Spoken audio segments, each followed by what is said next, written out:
Let's take a look. All right.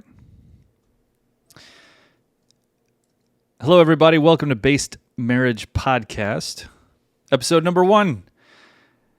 Yes, we are doing a marriage podcast. Me and my wife, primarily me, but she will be on our episodes from time to time. It's going to be a great time. She has a lot of good input to say, to provide, to give to such a podcast. So without further ado, we're just going to start. You won't get to see her this time. You'll see her in another episode, and that'll be all right. All right. So what we're talking about today, we are talking about based marriages. How do you get a based marriage? Well, I would say that I have a based marriage. I have a pretty good based marriage. My wife said, "What does based mean?" I said, "Based is like, you know what debased means? Like something that is bad for you, like doing drugs and promiscuous sex and all that stuff. That would be debased, something that degrades somebody's inherent dignity. So being based is to be wholesome. So a based marriage podcast is about being wholesome. What is a wholesome marriage? So, welcome. Most people are starting off and they don't have a based marriage, or most listeners, I would assume, don't have a based marriage, and that's okay because we're going to help you through that. Now, there are many marriage podcasts and videos out there that talk about how to be a better man. And a lot of times what we hear, this is not all by any stretch of the imagination, but sometimes, a lot of the times what we hear is that if you have a problem in your marriage, it is your fault and it's your job to fix it. Well, some of those messages kind of start to lean into blaming men as the cause of the problems in the marriage, as if his wife was born perfect, with perfect habits, perfect temperament, possessing all the virtues, and that marrying you is what turned her into a griping, complaining, disrespectful scold. That's just not the case. How do you know? Well, look at her mom. How does her mom treat her dad? Does she argue with him? Does she disrespect him? Does she wear the pants in the marriage? Is she insecure? Is she manipulative? Does she complain about insignificant things? Does your wife do the same thing? Well, it's a learned behavior many times. If your wife does those things and her mother does those things, it didn't start with you. Her mom was her role model, whether she wanted her to be it or not, simply by proxy, by biology, and that's what she observed. This is how a woman is to treat her husband. So you didn't start that problem. Your wife was not without problems when she married you. And if you have problems in marriage, you likely did not manifest those when you got married. Your wife didn't create those in you as well.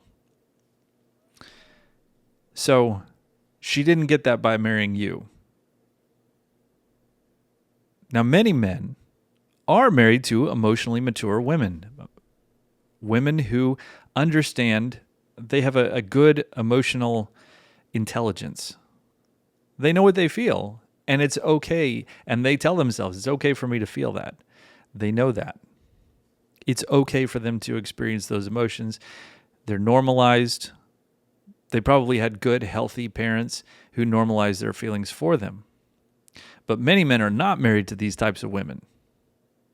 I've known many men, and I've worked with many men who make really good salaries, who have very lucrative, they have jobs that other people look at and envy. They're high up in the ranks of the company. Maybe they're the CEO or the CFO. They live in a big house. And sometimes I get the opportunity to see these women, these couples, together just in private life, going over to their houses for dinner, things like that. And many times, or at least in these particular cases that I'm talking about, the wife gripes at him like he's stupid if she doesn't understand why he did something. So if she says, "Oh, well, I'm just going to throw something together for dinner," and he says, "No, don't worry about it. Just order pizzas." And she goes, "Pizzas? We had pizzas twice this week already." And like she treats him as though it's something stupid that he said. She rolls her eyes. She gives that sigh of contempt. You all know this sigh. That sort of sigh. Okay, it's not one person. It's a bunch of people that I've witnessed in my life, in my professional life especially. He'll say something, yeah, but honey, don't you remember on vacation we did that because of this? And he goes, oh. Like she's sick of him.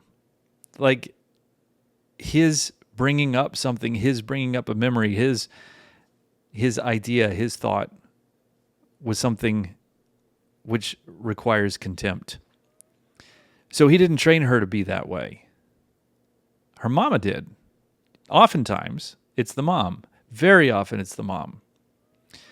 One of the best ways to tell if your wife thinks her own mother is a narcissist, and your wife may have spent time with a therapist who helped her diagnose her mother and said, oh yes, she has narcissistic personality disorder. Your wife learned how to be a woman from that woman. So what narcissistic traits does your wife embody as a result of her training by her mother? You know, it's funny. I've worked with a lot of couples, a lot of individuals, a lot of women, a lot of men. And there is, from time to time, there are couples. Okay, so a lot of times, here's the deal. A woman will bring her husband to a therapist, not to try to get help, but to try to buddy up to the therapist, usually by playing the victim card. She'll buddy up to the therapist to turn her husband into the bad guy, and she'll throw out things in the session out of context. Like, well, he did this. He called me this. He said this to me. But there's no context about what happened in the rest of that conflict. It's just a real quick litany of here are the worst things he's ever done. And no explanation comes with them. She's playing the victim card to get the therapist to side with her, to make the husband take all the blame, shoulder all the blame for the marriage. Well, that's just not real life. That in itself is narcissistic. Sometimes these women, when they start getting pinned down by their husbands, and the husband's like, no, I'm not going to play that game. That's not okay. Yeah, we're not doing this. You're taking this all out of context. When he calls her out on her, you know what, she'll turn against her mother and say, well, I grew up, my mother was a narcissist.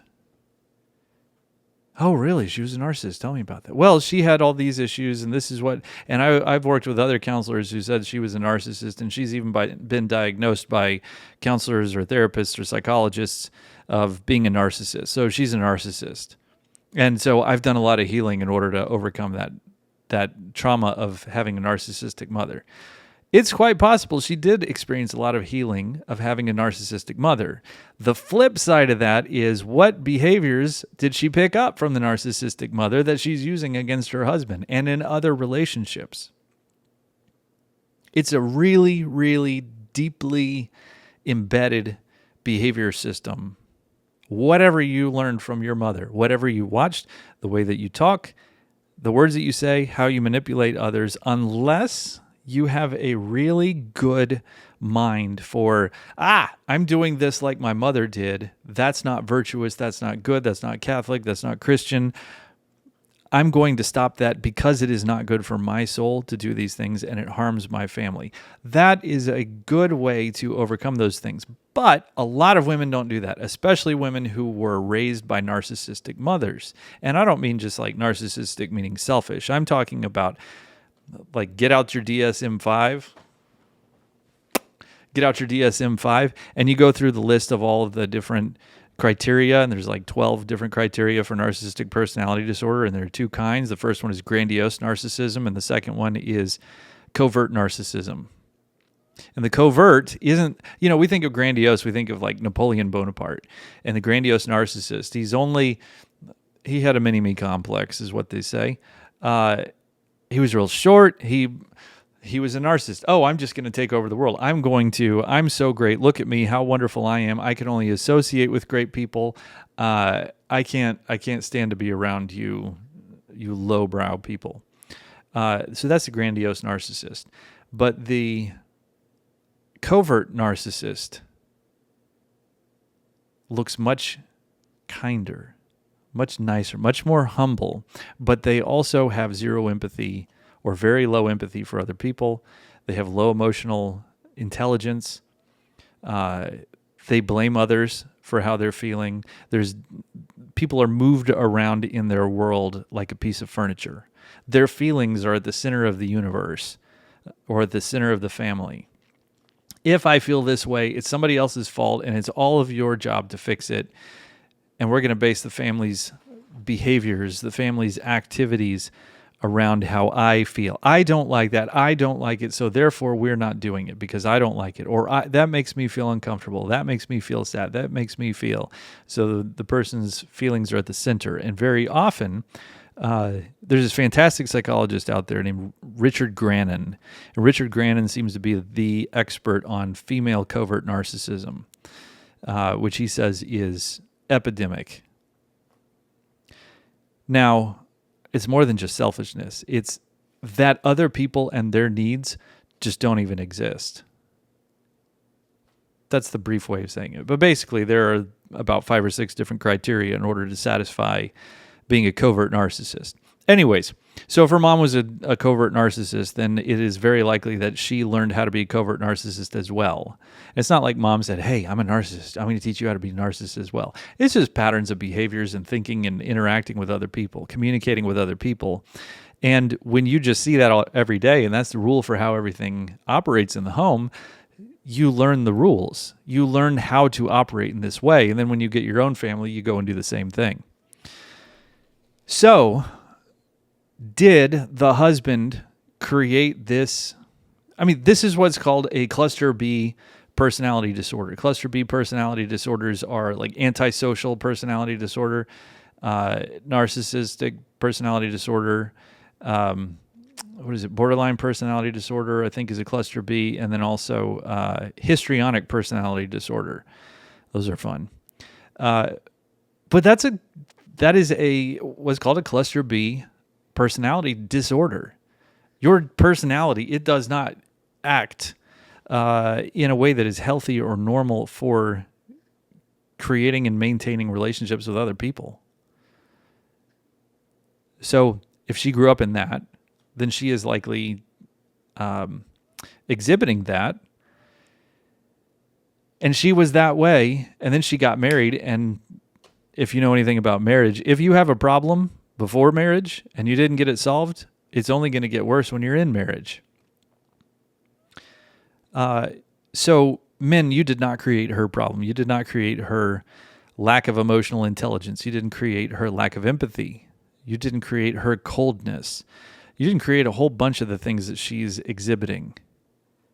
But if you're married to her, and for you, divorce is not an option. For me, I'm Catholic, so divorce isn't an option. And I'm going to talk about, throughout this podcast, I'm going to talk about how things about taking for granted that you're just going to stay together, that divorce isn't an option. So this is for couples wherein that is the case. And probably a lot of this can also be applied if you think that your spouse is okay with the concept of divorce, or you are open to the idea of divorce.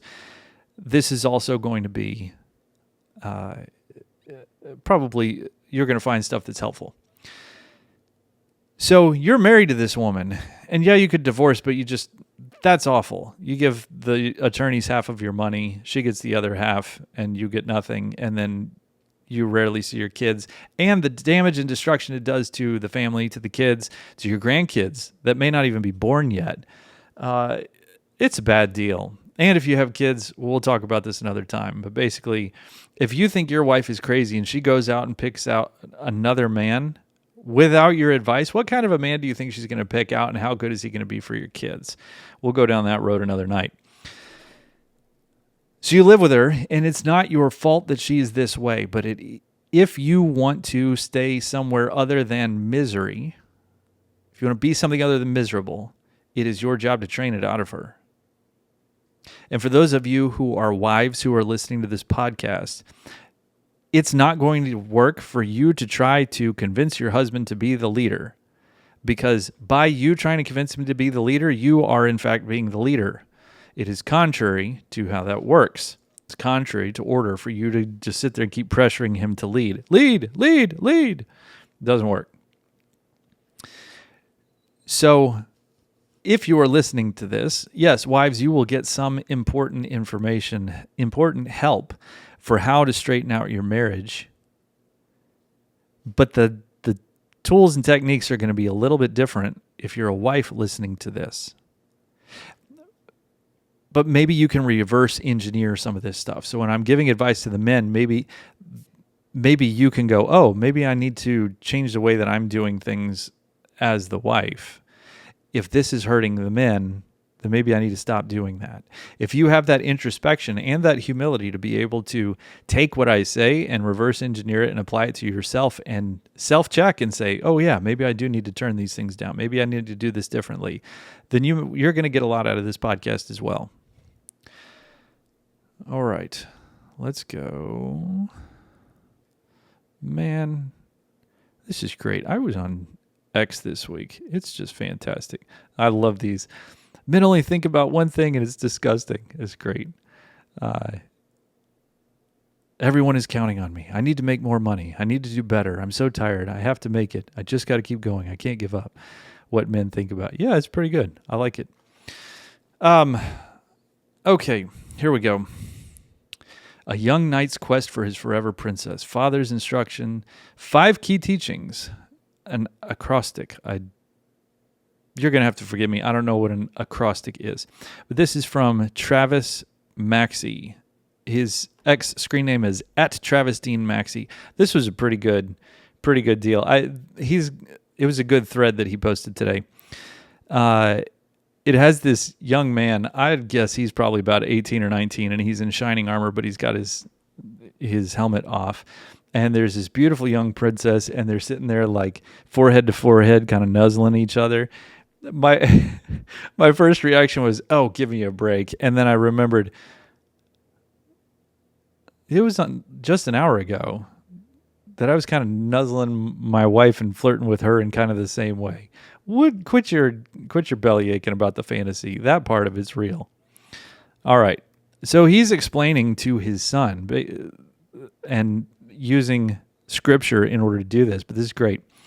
Quality. My son, do not settle for the first girl that catches your eye. Pursue character over cosmetics. And then from Proverbs 11:22, as a ring of gold in a swine's snout, so is a beautiful woman who lacks discretion. His next, unity. My son, look for someone who shares your vision and values. Choose your woman wisely. This is a great thread. Really good stuff. Expectation. My son, learn the art of communication to elevate the pain of unmet expectations. Relationships rise and fall with communication. The art of communication to elevate the pain of unmet expectations. This is great. So this is something that husbands and wives can really benefit from, because I work with a lot of couples who say, well, we just need to improve communication. And I say, okay, well, tell me about that. And it's not really about communication at all. Well, sometimes it is. Okay, so it's not that their communication sucks, it's that it's not happening. Basically, a lot of times, and I'm not saying this is the case all the time, but a lot of times, the wife expects the husband to read her mind and to pay attention to her feelings and just know her feelings based on how she looks on her face, and then to do something about it. Okay, remember what we talked about a few minutes ago about that female covert narcissism. Everyone else is a piece of furniture to be moved around as according to the mood of the narcissist. So if a woman is expecting other people to read her mind and to know what she feels at any given time, and then to do things to take care of her feelings, that's one of the characteristics of being a female narcissist, a female covert narcissist. So I explain it this way to people.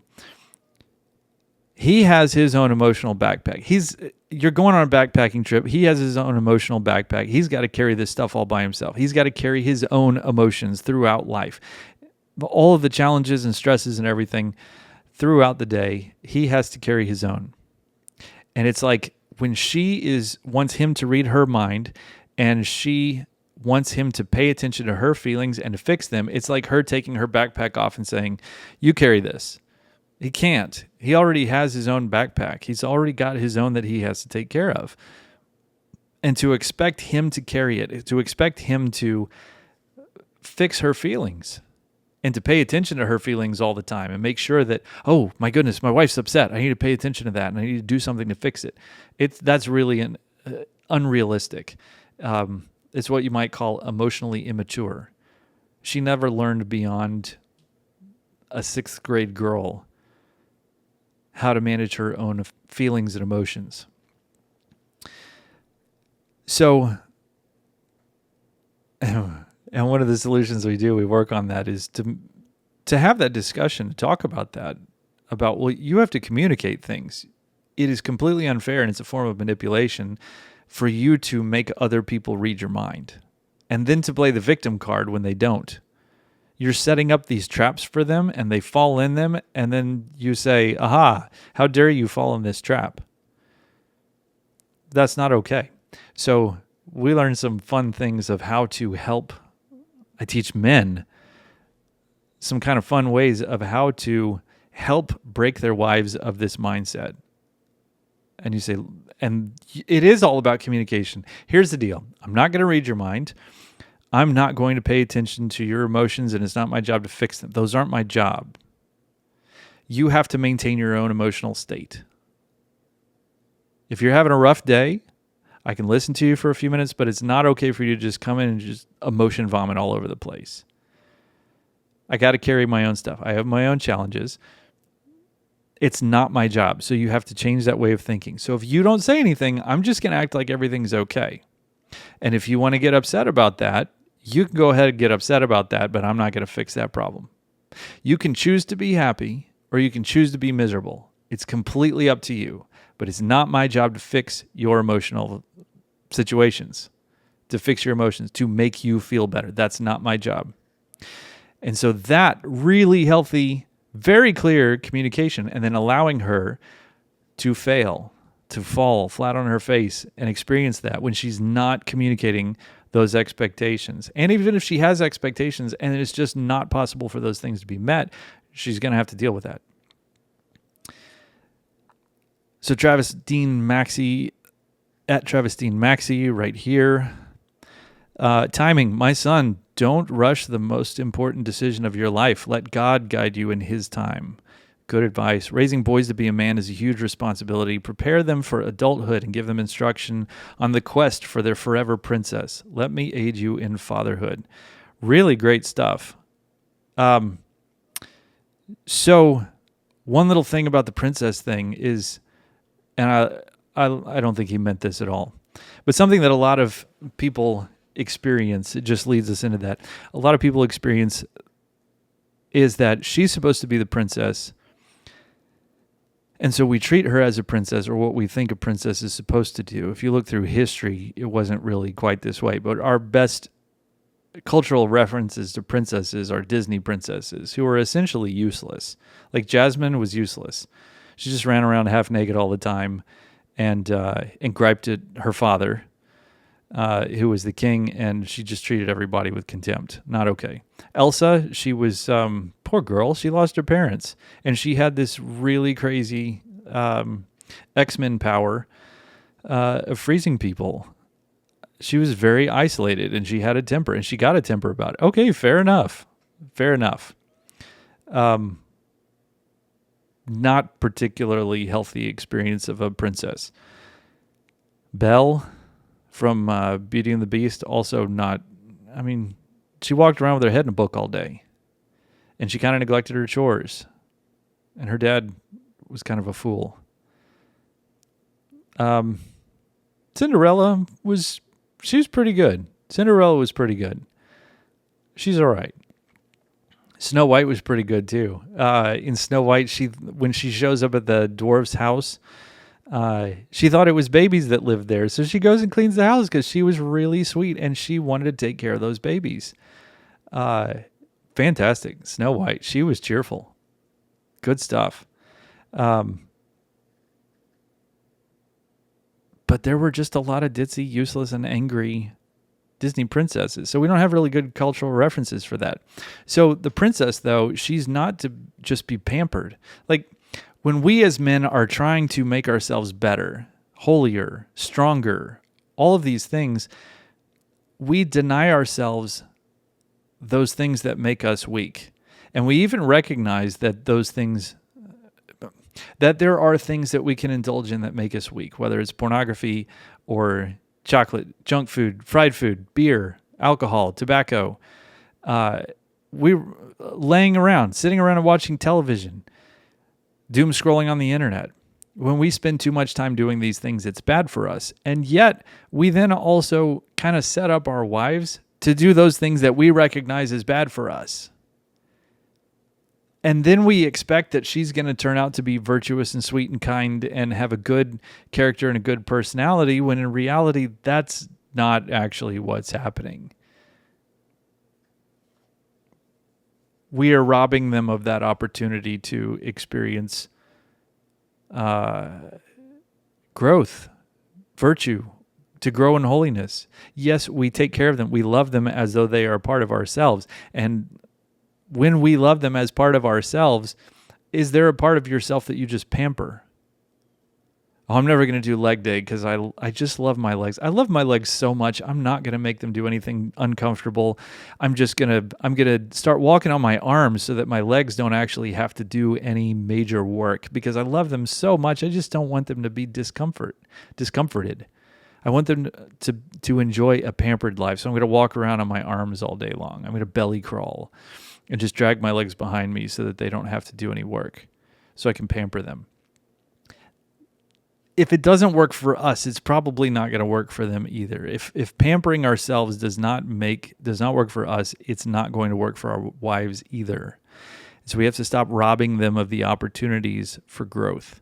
We have to stop pampering them and treating them like the princess, not the princess that is cherished. It's important to cherish your wife, to understand that she is valuable, not in just in what she does, but who she is, what she provides to you that you can't buy.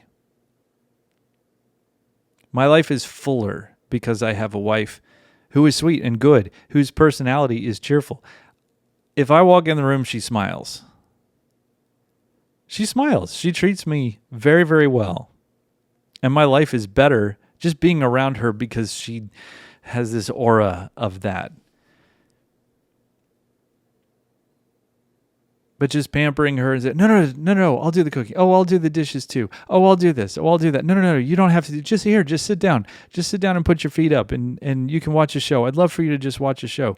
If you do that, you put her on a princess. You make her basically useless, and you save her from all suffering. She's not going to become a great, virtuous, holy, feminine princess. She's going to become fat and griping and contemptuous woman, entitled. It's not good for our souls. It's not good for our souls as men. It's not good for her soul as a woman. So, man, that's a lot that we've covered today. We talked about, I don't even remember what we talked about. We talked about men needing a dose of reality and reassurance. We talked about that men are often blamed for women being a mess in marriage, that marriage is being a mess, when in reality, both of you were a mess and you got married together, and that just made you messy. That she was not perfect when y'all got married. She wasn't even close to it when you got married, and that she brought her own stuff to the marriage that makes it ugly. And we talked about that it is your job to work to fix it. Because men, you are the head of the household. You have the divine responsibility to fix your marriage. And so you must. Unless you want to be miserable. You can be miserable. That's okay. Or you can have the really severe ups and downs, which we'll talk about that on another time. We talked a little bit about how the different things that she got from her mother, the different behaviors, personality, characteristics. We talked about how to train her a little bit.